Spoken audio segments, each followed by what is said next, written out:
Caroline, who's become very famous, big star, and she has a person who's a colleague of hers, a friend of hers, and that she has a lot of respect for, who comes from the area and knows exactly what's happening. Caroline, could I ask you to say a few words? Yes, sir. Here we have Hariana, who is from the continent of Africa. She's been a reporter here in the United States for many years, and she has a story to share with the press, with the media, and with these two fantastic leaders who have joined you today. So, Hariana, please. Why don't you come up here and talk so they can see? Sure.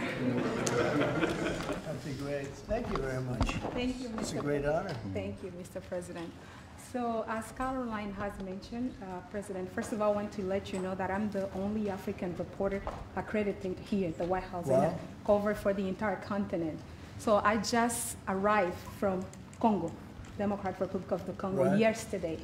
I went to see firsthand how the people is feeling and the president's message, President Felix Tshisekedi, about this upcoming peace deal. And let me tell you firsthand what I've witnessed myself. I spoke with the people on the street. I spoke with youth. They know your name. They know that our president named President Trump is working hard to finally bring peace to the country. I saw hope. They have hope now for a better day in Congo. They see what you're doing as a future, better future for Congo. And I had opportunity to sit down with President Felix Tshisekedi for an interview because I want to understand his mind, what he's thinking, his feeling about everything that your administration is doing. And he told me firsthand that for many years, many American presidents overlooked this conflict. They didn't do nothing. Even myself, I cover President Biden's administration. I pressed many times about this conflict. People are dying in Congo. This country has so much potential, but they need help because this war is destroying the country. Right. They never gave me any answer. And he told me, President Tshisekedi, that you have no idea, he's very thankful for what you're doing, for what your administration is doing. Not only him, the entire Congolese people, they see that finally they will have hope. And President Tshisekedi also mentioned at the end of my interview that when peace finally comes to the Democratic Republic of the Congo, he's thinking to nominate you as a Nobel Prize Peace because he said you deserve, you have been working to bring peace in the world, not only at the Congo, and he's very hopeful to meet you in the future. That's so nice, boy, and that's so beautifully stated. And Caroline said, number one, she did say, and I shouldn't say this because it's politically incorrect, she said, she's beautiful, and you are beautiful. Okay? I'm not allowed to say that, you know, that could be the end of my political career, but I say it anyway. But you are beautiful, and you're beautiful inside. So I wish I had more reporters like you. So you covered Africa for a long time? Yes, for over 10 years. Wow. I cover even your first administration. Yes, I know that. That's great. Well, thank you. That's so nice that you said that. Appreciate it. And I have one more question, yes. Mr. President. Since we know in July or in the future, both President of Rwanda and the Congo will be coming to the United States. In Africa, President João Lourenço, the president of Angola, he is also the leader of African Union. Good. He worked very hard to bring peace, but unfortunately... Let's get him here. Yes, that's okay? right. Would you invite him for me? Of course. Okay? Of course. No, we'll have. I know that he works very hard, and he's the head of essentially the union. So the union all over Africa, not the kind of union that we have. This is the union all over Africa, and I'd love to have him, so you'll let him know. Of course, Mr. President. Thank you very much. Thank you, Good. Now you go back to where you belong, right? That's great. That's a great job. It's real knowledge and real heart, too. Congratulations. Okay. So we're here today to celebrate a glorious triumph, and that's what it is, for the cause of peace. And this is a long time waiting, the signing of a historic peace agreement between the Democratic Republic of the Congo and the Republic of Rwanda. The conflict has continued, and it's been going on for many, many years. It's been going from, I guess they say 30 years. The Great Lakes region of Africa for a long time, and maybe even time before that. How is the Great Lakes region? Must be beautiful, right? Beautiful, beautiful region, but they had a lot of war, right? A lot of fighting, a lot of death. It's displaced countless people and claimed the lives of thousands and thousands. But today, the violence and destruction comes to an end. and the entire region begins a new chapter of hope and opportunity, harmony, prosperity, and peace. That's been a long time waiting. I said, how long has the war been going? And a friend of mine who's very much involved said 30 years, and at least 6 million people were killed during that period of time. It's incredible. And somebody said that was actually, it's the biggest war on the planet since World War II. So it's a shame, but we're going to bring it to an end. I want to express my gratitude and congratulations to the representatives of the Democratic Republic of the Congo and the Republic of Rwanda, who signed this pivotal agreement a short time ago. They just signed right in front. And let me also thank Secretary of State Marco Rubio, who has worked very hard on this subject, and we've worked on it together, for his outstanding leadership, as well as Senior Advisor for African and Africa Affairs, Mossad Boulos, who's, as you know, spends a lot of his time in Africa, and he's very comfortable there. I said, were you at all uncomfortable with all of the turmoil and all of the killing? And he said, no, I wasn't uncomfortable, and that's what you need. You need somebody that's going to be able to get. So, Mossad, I want to thank you very much for the job you've done. Amazing guy, actually. I also want to thank African Union, Qatar, Togo, for working closely with the United States. And I know Qatar was really working hard, and African Union, we just spoke about that. And I look forward to having them representatives here when we do the official meeting, and that'll be sometime in July. And we look forward to it. And you better be here covering it, okay? You better be, we're not going to stand anybody else covering it but you. But this is a tremendous breakthrough. In a few short months, we've now achieved peace between India and Pakistan, Israel and Iran, and the DRC and Rwanda, and a couple of others also. Serbia, you know, was they were getting ready to go to war with a group I won't even mention because it didn't happen. We were able to stop it, but I have a friend in Serbia, and they said we're going to go to war again. And I won't mention that it's Kosovo, but it's Kosovo. But they were going to have a big time war, and we stopped it. We stopped it because of trade. They want to trade with the United States. I said we don't trade with people that go to war. And we said that also with, if you take a look at Pakistan and India, it was great. They have two great leaders, and they were able to stop. They were in the midst of a big fight, I guess everybody saw, and it was going to get very bad. And they are nuclear nations, very powerful nuclear nations. In the months and years ahead, my administration will continue to work closely with all of the parties in this deal and ensure the agreements are fully taken care of, and you're going to do what's in the agreement. We'll say you better do what's in that agreement, right? Because if somebody fails to do that, bad things happen. But I have a feeling that after 30 years, I think after 30 years, you're all set. We are. I think both of you have said that's enough, right? That's enough. Yes. That's enough. You've seen it all. So this is a wonderful day. It's a great day. We've had some tremendous success. It's been a great week between just coming back from a very successful trip, NATO's really pulled together. They have, they're going to spend over $1 trillion a year. Nobody expected a thing like that to happen. And we had the war, as you know. We call it the 12-day war. It was exactly a 12-day war. And we ended up with no nuclear weapons. That's what we wanted. And they were just absolutely blown to pieces, those 3 sites. And there's no nuclear weapons, and hopefully there can be a lot of healing, and the healing is starting.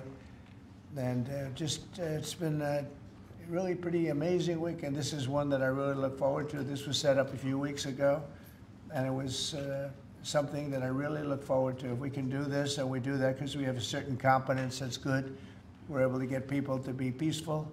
I think we can do war better than anybody, but we don't want to. And we have the greatest military in the world. They showed that in Iran. Those pilots, they flew for 36 hours. And think of that, and they hit their target. The size of this desk, half the size of this desk, from about 52,000 feet in the dark of night with no moon, 0 moon. They wanted it that way. Can you believe it? And they hit, every missile hit exactly half the size of this beautiful Resolute desk. We don't want to talk about it when it comes to rockets hitting it, but half the size of this, and they hit dead center from tremendous heights, going at tremendous speeds. It's amazing. Nobody could do a thing like that. Nobody has that weaponry, and nobody could do a thing like that. So we had a very busy and successful week. And in addition to that, our economy is doing great, setting records with the economy, and a lot of other good things happening. But this is about Congo and Rwanda.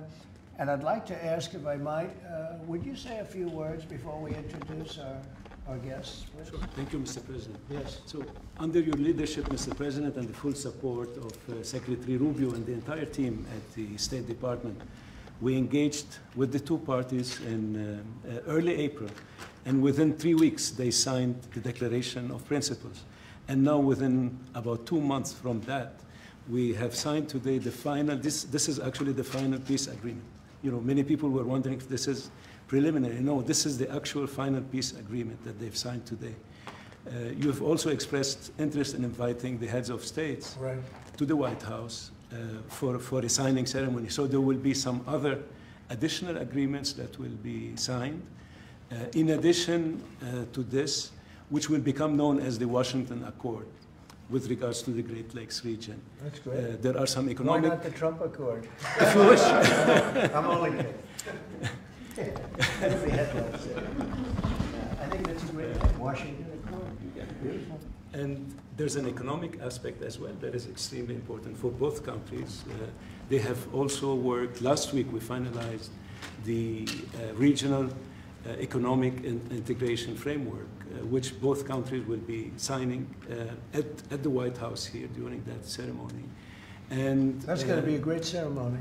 Absolutely. Right? We're going to make that a great ceremony and bring other people that were involved, some other people. Besides the gentleman we talked about who we know has worked so hard, if you think there are other people that are deserving, let us know. Okay? Sure. And there will be some bilateral agreements. We're negotiating a minerals deal with the DRC for critical minerals. Many American companies have shown interest in investing in the DRC, and these we're talking about long-term investments. Same thing with Rwanda. Many American companies have shown interest, and not only in mining, but also in the midstream and downstream, which will be the processing of minerals. We're also working and supporting the Lobito corridor, which will help building the infrastructure. Just 2 days ago, the United States signed, and supported a project of $1.5 billion for electric transmission from Angola to the DRC. And there are many other projects of that nature lined up. So we will be, under your leadership, Mr. President, we'll be working with the two countries very closely and with the support of Qatar to make sure that this agreement is implemented. And a lot of our companies are in both of these countries now, especially since we've been getting along so well. It's probably the way we were brought together. And we have a lot of our big companies are there, between rare earth and all of the other things that they do in Africa, which is very greatly expanding, especially in these two countries. You have earth, they consider it to be about the best in the world, actually, I've heard. So we're doing a lot of different things, and it's all going to bring everybody together. That's how this all began, I guess. But the big thing is, the big thing for me is there's really only one thing, and that's getting a peace treaty with two countries that have been fighting for 30 years. And I want to thank you all. Will, if you could, Yes, you could bring the letters over. Of course, sir. So in front of you, as you said, sir, these are the actual agreements that were signed respectively by the foreign ministers of the Democratic Republic of Congo and Rwanda earlier today, witnessed by Secretary Rubio. We've also prepared for you 2 letters. This is to President Paul Kagame of Rwanda, expressing your appreciation and congratulations for everything that's happened already, and of course inviting him to Washington for, as Dr. Bula said, what we hope will be the Washington Accords, finally setting the terms for peace and prosperity in this region, hopefully for a very long time. That's great. That's beautiful. Very important. We're going to put a picture in there, right? As soon as this is over, they're going to put, we have a fast-moving photographer, Dan.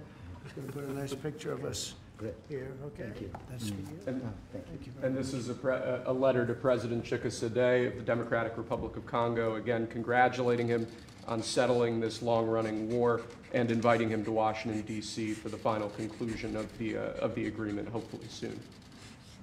That's great.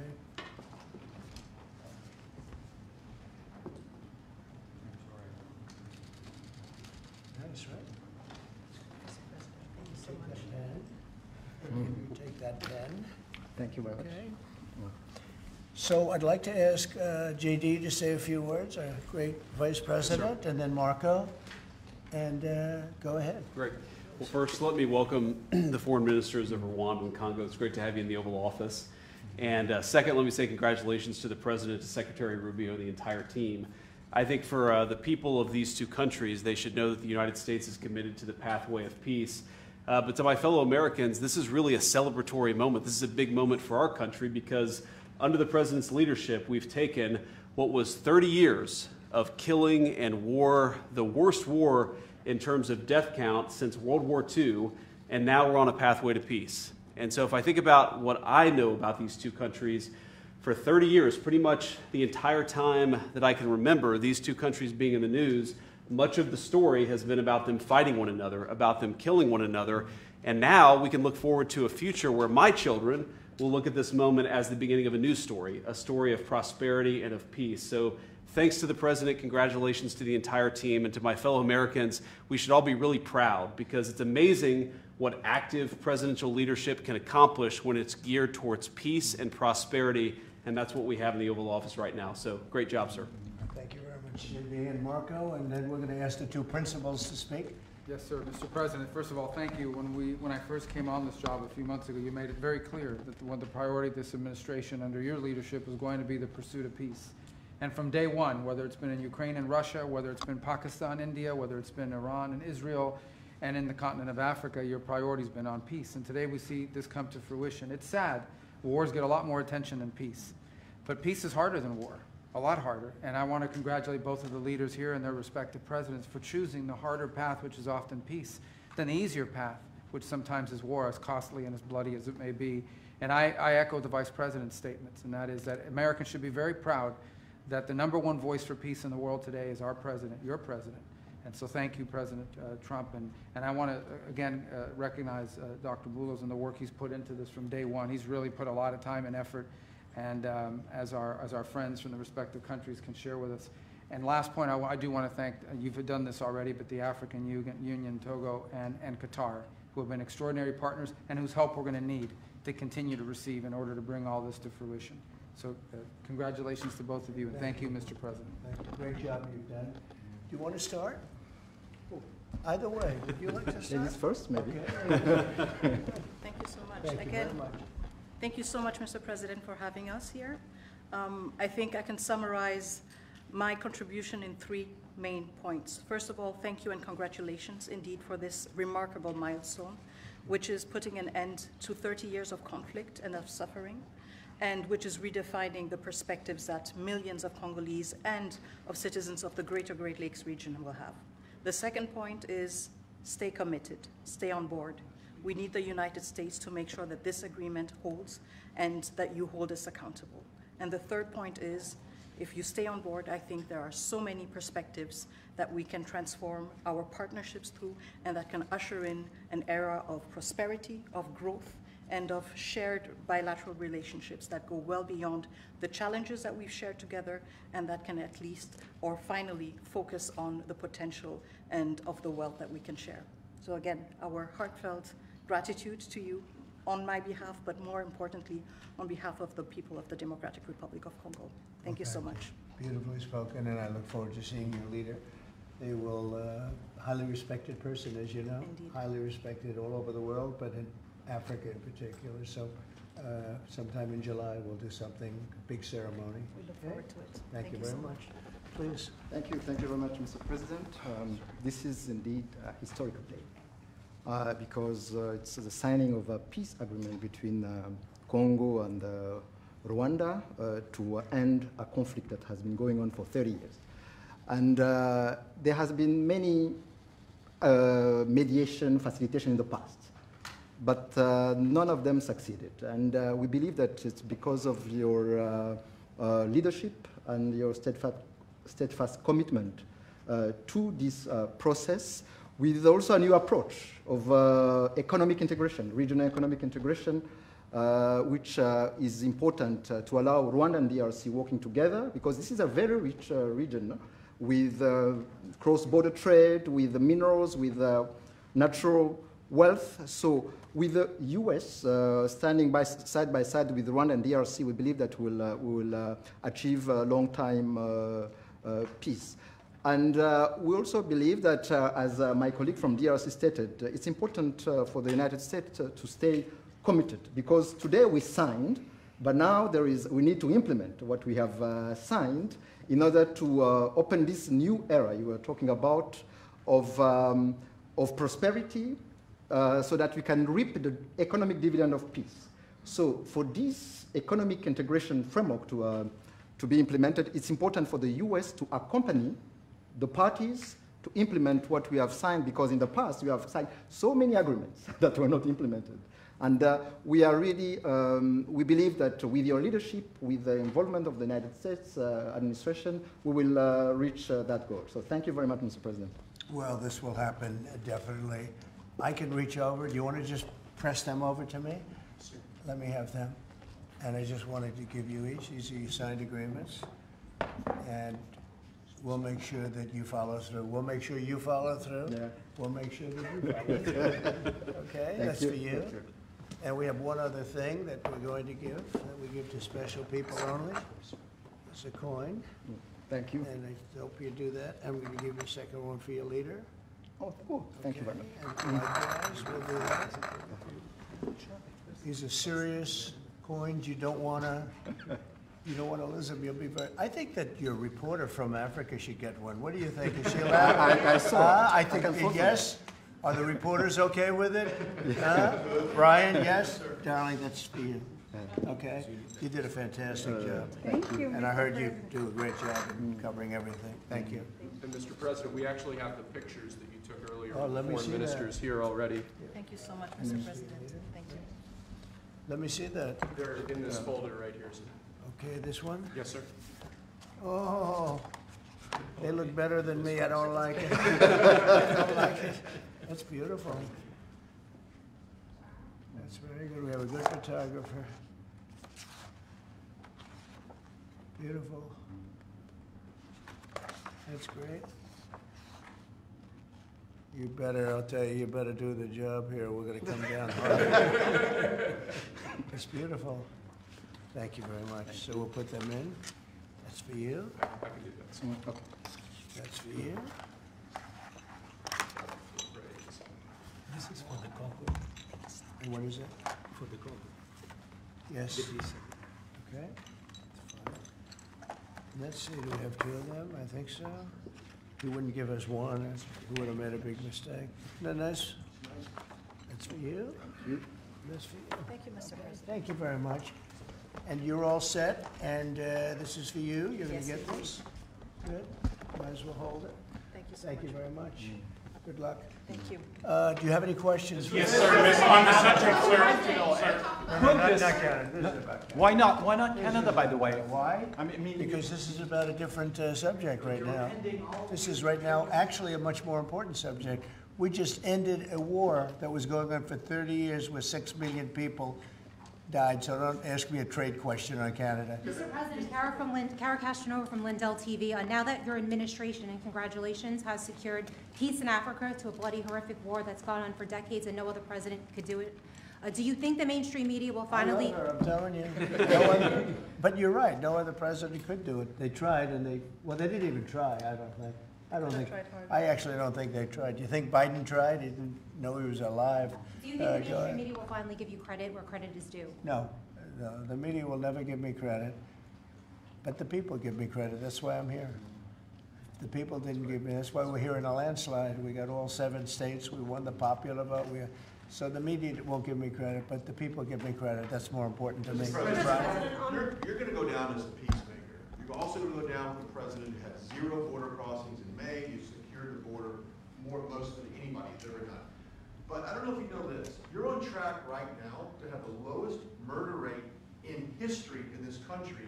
And I think a lot largely go to the fact we closed down the border. If you want to comment on that, you might go down as the lowest murder rate in U.S. history. Yeah, I saw that the other day, and it's an honor. I mean, and that's really even better because, you know, we've taken a lot of illegals into the country through Biden, through the Biden administration, that are murderers, 11,888 to be exact. And many of them are now gone. We got rid of them. They're back where they belong. But so it's a great honor. You know, if you took that out, it would be, the numbers would be even better. They've created a lot of problems. You truth social earlier about getting money to the air traffic controllers and the big beautiful bill, which hopefully, praise God, if we get this thing signed. What does that mean to that industry that have been suffering the last couple of years, quite a decade of being underfunding, and how that changed the safety of air travel? Well, they've underfunded the airports for years, and I started the process of getting it completed in terms of the equipment necessary to land the planes, where the planes, like the helicopter accident with the plane, would have never happened if they had the right modern equipment. It would have been, bells and whistles would have been going on all over the place. And I had that all set, but when I wasn't here, they totally dropped it. You had a terrible head of transportation. We have a very good one now, Sean Duffy. But you had Buttigieg, and he didn't know a damn thing. He'd ride to work on his bicycle. He didn't know what the hell was going on. He was terrible. So he totally dropped that. It was a project that should have happened, and I was all set. But we had a very sad experience with the voting, and so we didn't get to do that. But now I'm doing it, and we're going to have a great system. And it's funded partially by the bill. It's the initial funding is by the bill, and then it gets to be funded. The rest of it comes a little bit later as we build it out. But we're going to build out the best in the world. We have the best companies in the world. A couple of countries have very good systems. In fact, I noticed when I was landing, my pilot often would use the system of another country. And I said, what are you doing that for? He said, the United States system is so bad. So we have the best companies that do that in the world bidding. You have Raytheon, you have IBM, you have a lot of different companies bidding, and we'll get the best one, the best system, for the best price. And they're going to go to town and give us a system that will be better than any other system in the world. And you won't have planes bunking into each other at 35,000 feet. Mr. President, on the subject of peace deals, yeah. How close are you and your administration to a deal in terms of Gaza, of a ceasefire right now? Often asked, and I think it's close. I just spoke with some of the people involved. It's a terrible situation that's going Gaza, he's asking about. And we think within the next week we're going to get a ceasefire. And we're supplying, as you know, a lot of money and a lot of food to that area because we have to. I mean, you have to. We're, in theory, not involved in it, but we're involved because people are dying. And I look at those crowds of people that have no food, no anything, and, you know, we're the ones that are getting it there. Some of it's being taken by some bad people, you know, once you give it and you give it out, and they're supposed to be taking care of the people, and they end up stealing the food and selling it. But we have a pretty good system now, but so we're helping with that. You see the lines of people that just get one meal, essentially. It's too bad. Other countries aren't helping out. Nobody's helping out. We're doing that because I think we have to on a humanitarian basis. Like this, we didn't have to get involved in Africa, but we did because we thought it was. I mean, I've been reading, like J.D. said, he's, you know, from much of his life, he's been just seeing this about this brutal war, and it actually got a lot of publicity because of the level of brutality. Right? It was nobody's ever seen anything like it, and to be involved in that, I mean, I consider this the most important of my conferences today. We just had a great Supreme Court victory today, and everybody would say that was big, but you know, we're talking about saving thousands and probably millions of lives here. This is more important than anything. So it's great, but we're working on Gaza, trying to get it taken care of. And again, you know, a lot of food has been sent there. And other countries throughout the world should be helping also. And on another conflict that I know you've been working on, sir, is it true that you have reached out with a letter to North Korea's Kim Jong-un? Well, if there is a conflict, I get along with him very, very well. and we'll get the conflict solved with North Korea. I've had a good relationship with Kim Jong-un, and I've gotten along with him really great, so we'll see what happens. But somebody's saying there's a potential conflict. I think we'll work it out if there is. It wouldn't involve us, but again, we're very far away from a lot of these places that we're solving problems with. But I enjoy doing it, I like doing it, and it's the right thing to do, and we have an ability to get it done, so we're solving things that we didn't have a lot to do with Serbia, Kosovo. I told you, we solved a potential disaster. I can tell you that some of the countries that you're not going to hear about, but some countries that were ready to go to war with their neighbor are not going to go to war with their neighbor, and that's a great thing. We have a number of them. But I'm very happy about India and Pakistan because they actually have nuclear weapons. You know, when you talk about Iran, they were trying to get it, but India has nuclear weapons, Pakistan has nuclear weapons, high-level nuclear weapons both, and getting that solved was really great. We did it through trade, so it was a great thing. Mr. President, when it comes to nuclear weapons, Mr. President, are you concerned that the Iranians may have some enriched uranium at Pickaxe Mountain? No. The last thing they're thinking about right now is enriched uranium. They're not thinking about what they want to do is they want to get back to life, and they do want to meet me, and we'll do that quickly. We're going to do it quickly while we're meeting. They said this morning that they don't want to meet with the U.S. Were they telling you something different in private? They may say that to you. Don't you think they want to meet me? Don't you think we have sanctions on there that they can't do anything? Wouldn't you think that they want to meet me? I mean, they're not stupid people, but they went through a lot, and they suffered, and so did Israel. Israel suffered greatly. It was a nasty 12 days, and yeah, we'll see what happens. Are you considering sending Patriot missiles to Ukraine? Have you made up your mind about that yet? I may. Go ahead. On this topic, Mr. President, there are a few unanswered questions that remain in this deal. For example, will Rwandan on this conflict? For example, will Rwandan troops pull back from parts of the DR Congo, and also will the M23 rebel group be allowed to remain in parts of eastern DR Congo? Do you have any answer to those? Well, let me ask you that question. You want to answer that one? It sounds like an interesting question for you. Go ahead, please. Thank you very much. In the agreement we signed, we have taken the concept of operation for the neutralization of the FDLR, which is a vicious genocidal movement, and the lifting of Rwandan defensive measures. So this was already signed last year in November, so we will implement it. This concept of operation to do both things, to neutralize this movement, which has been destabilizing Rwanda for many years, and to lift our defensive measures. As for the M23, in the agreement also, we have decided to rely on the Doha talks, because there are currently talks between the AFC M23 and the DRC government to have a peace deal also that will complement the Washington peace agreement. So both things are taken care of. Thank you. Mr. President, will the United States be enforcing this agreement? Well, we're going to be working with them to get it enforced. They can enforce their own agreement, but we'll be putting a lot of pressure on to make sure it gets enforced. The two people in this room are very, very capable people, and they'll get it done. I think they'll get it done. They love their. One thing I learned very quickly is how much you love your country, and you want to get it done. And they know it has to get done, otherwise bad things happen. But I think we're well beyond that. Other presidents should have done what I'm doing right now. They never did it. I don't think they ever tried. I don't think it's like they couldn't do it. I don't think they ever tried. And if they did, they wouldn't be able to do it anyway.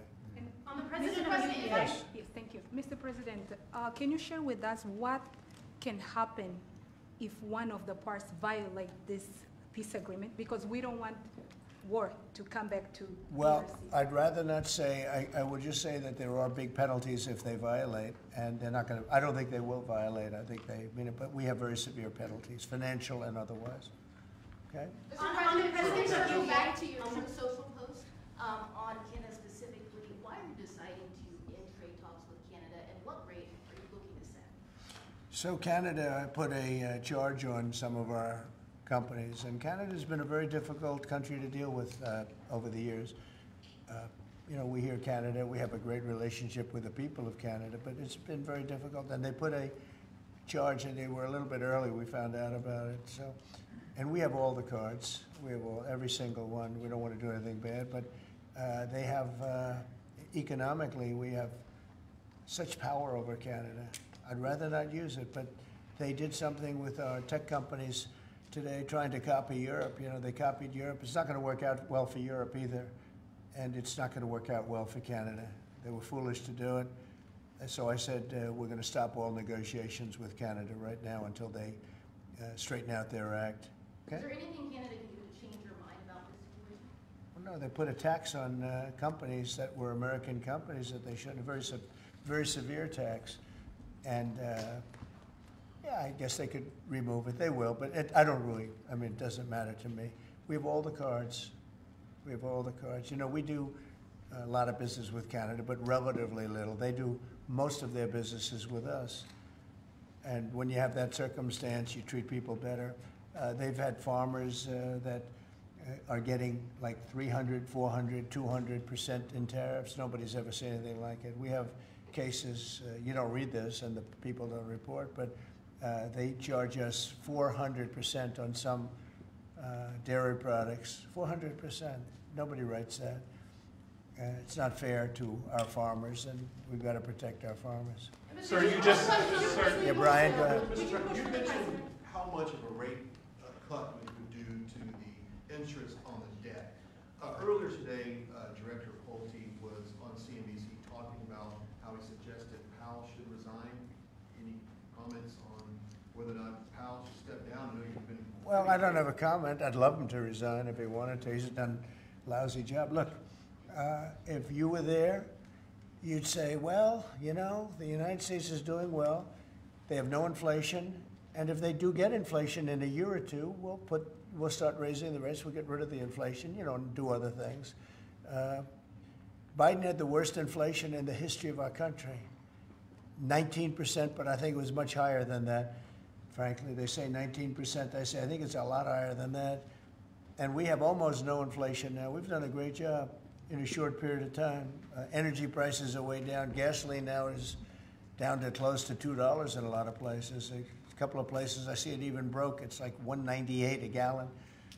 We've done a great job on inflation and honestly, pretty much everything else. I think that I think it's very sad the way people act. You know, you have a guy in there that with the stroke of a pen could lower interest rates and save us hundreds of billions of dollars a year. But he's a stupid person. You know, it's very interesting. I'm not sure if he doesn't understand it, because you should be able to understand it. It's sort of 101 economics, but I'm not sure of that. But think of it, with the stroke of a pen, he talks about costs. We can save $600 billion. Maybe even, these are nice numbers for you, right? $900 billion, $950 billion by lowering interest rates. And it's really just more of a paper movement. It's not like you're not cutting anything, you're not cutting jobs, it's just interest rates. And we're number 40 or 44, number 45. Some places that you wouldn't believe that, you know, I don't want to be disparaging, but they pay a lower interest rate than the United States of America. And without us, everything blows up. You know, we sort of control the world in that sense. But we have a guy that's just a stubborn mule and a stupid person that is making a big mistake. He's making a mistake. And it lasts for years, because when you do the debt, now, I've instructed my people not to do any debt beyond 9 months or so. Get this guy out. And whoever is in there will lower rates. If I don't, if I think somebody's going to keep the rates where they are or whatever, I'm not going to put them in. I'm going to put somebody that wants to cut rates. There are a lot of them out there. And I said this morning, a lot of the business shows today were saying, you know, Trump is right. He should be cutting rates. Think of it. We have a great country. We're making a lot of money. We're taking in billions of dollars in tariffs. We have $15 trillion of money that wants to be invested here, which is a record. In 2 months, it breaks any record that we've ever had for a whole year, and not even close. 15 trillion, and it's going to be much higher than that. That's after essentially 2 months, because, you know, we've been doing it for about 2 months, 2.5 months. $15 trillion breaks every record in the book.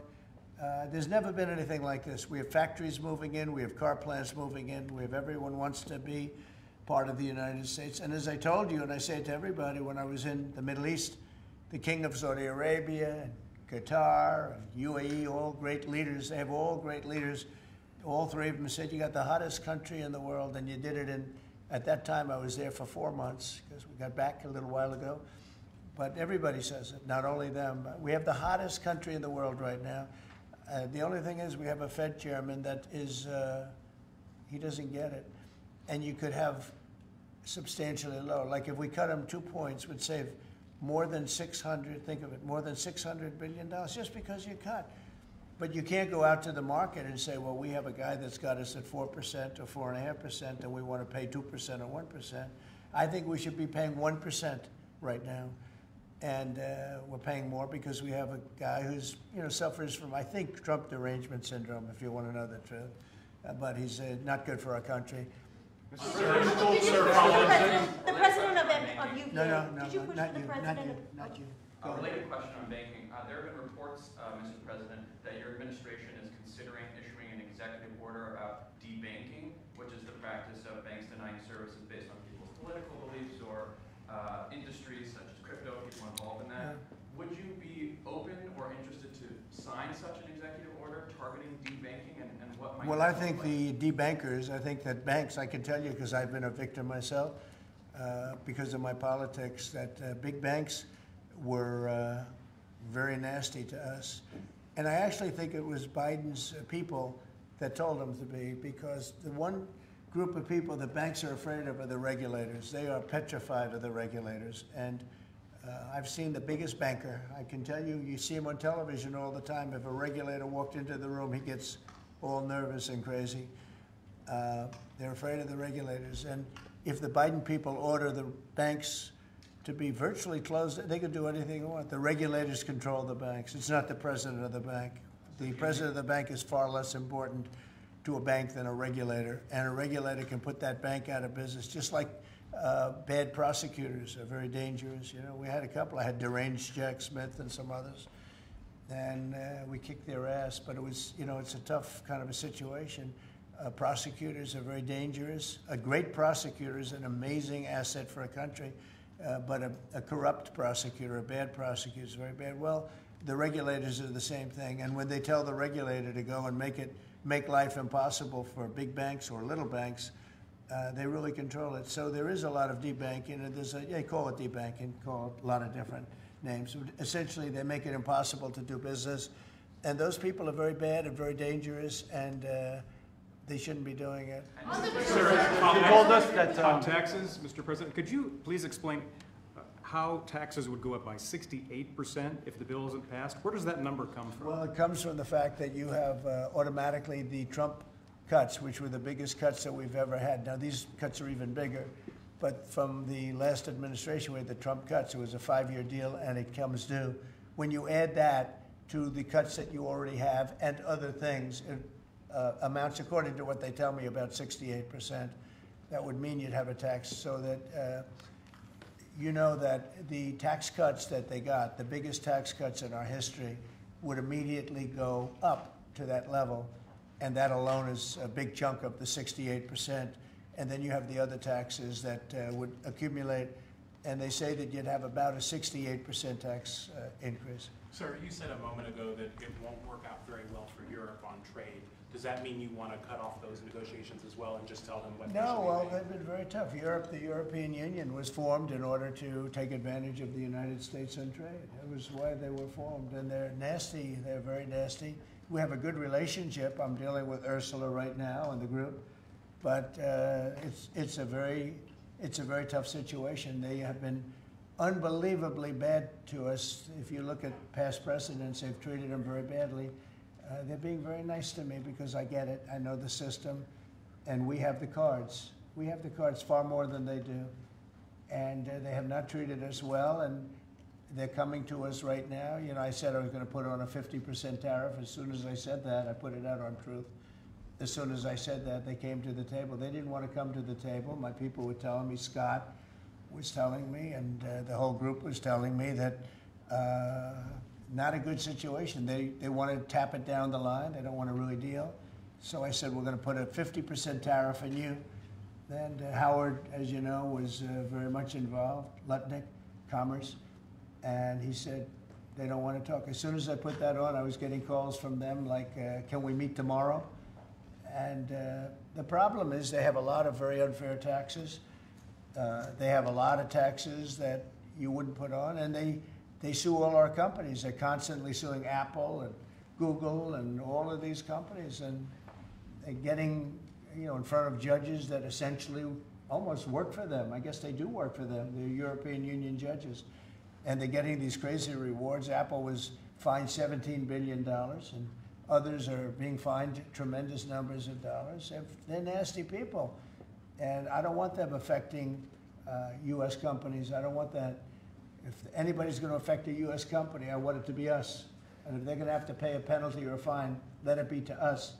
So they've done this for a long time, for years, but they're very nasty. The European Union is very nasty, there's no question, but they'll learn not to be so nasty very soon. They know that. They know it's coming. So you told us that Vladimir Putin reached out to you to help you with the Iran crisis. He made some nice statements today. Did you see the statements? Very nice. Vladimir Putin made some very nice statements today. Look, he respects our country again. He didn't respect it a year ago, I can tell you right now. But Putin respects our country. And President Xi of China respects our country. And Kim Jong-un they respect our country again. We were not a country that was respected just a year ago. We had a president that was incompetent. We had bad people circulating around this desk, this beautiful Resolute desk. They had, I guess, evil intentions. You couldn't be that stupid. I mean, they had evil intentions. But the world respects our country again. Thank you very much, everybody. Thank you, Press. Thank you, Press. I'll write the story. Thanks, guys. Congratulations. Thank you very much, Mr. President. Keep going. Thanks, guys. Thanks, everybody. Right through here. Thank you. Stay, we're going to do a prayer. Thank you.